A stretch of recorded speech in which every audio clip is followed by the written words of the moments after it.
দোস্ত চুল কাটাতে তো মারাত্মক কিসে। আরে দোস্ত কোশ নেই, কালকে চুল কাটাতে সিঙ্গাপুর গেলাম, ঘুরতে ঘুরতে সিঙ্গাপুর গেলাম, তা চুল টুল কাটিয়ে এসলাম। ভাবছি যে হাতের নখ কটাও কাটবো, চারি কটাও কাটবো, ভাবছি যে দুবাই যাবো কাটতি, তার সময় সুযোগ পাচ্ছি না, তাই ফোন করছি আসতেছে, তারা আসে সাইডের কাটি দুজনে।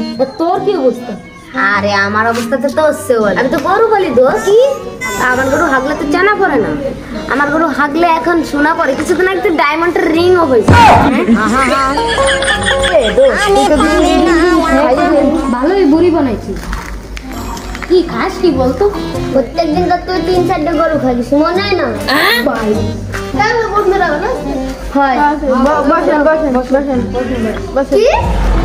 এখানে আমি বলবো তোরা ভাবতে গিয়ে অনেক সমস্যা হচ্ছে, মাথার ভিতরে তো ঢুকে রে।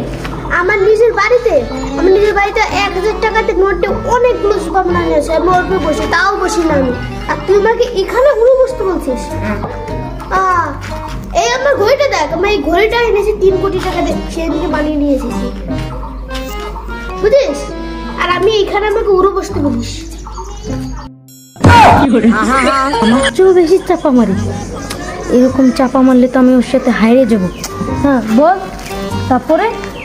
এই দেখ, আমি কড্ডিক বিল্ডিং, সে তো আমার সামান্য একটা, তাও এনে বসে আমি গল্প টল্প করি তোর সাথে, নয় বন্ধুত্বের মান টান বজায় রাখা যায় না তো। আর কইস না। আরে এরা যদি সাফাই আমার সে আগে যাচ্ছে, আমার কিছু না কিছু তো করতেই হবে। তোরা থাক, তোরা গল্প আর আমি একটু বাড়ি গেলাম। আরে এটা সাই সেলিসি আছে আর রাশিয়া যুদ্ধ লাগছে, তাই আমেরিকার প্রেসিডেন্ট আমাকে বাড়ি আসতেছে, আমার সাথে দিয়ে হাঁটতি। যা তাই ভালো থাকিস। খোদা হাফেজ, কাল আসিস আড্ডায়। বাড়িতে আসিস, একটু চাপা দিবি।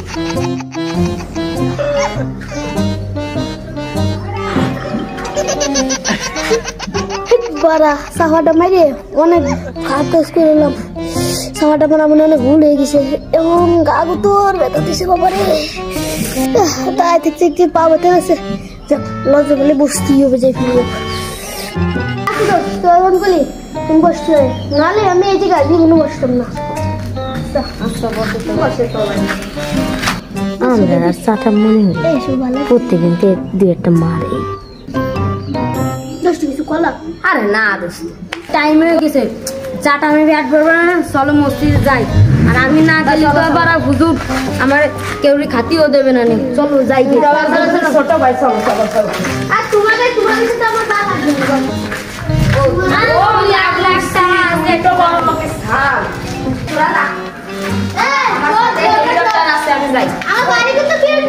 আমার সাথে হেলিকপ্টার আছে।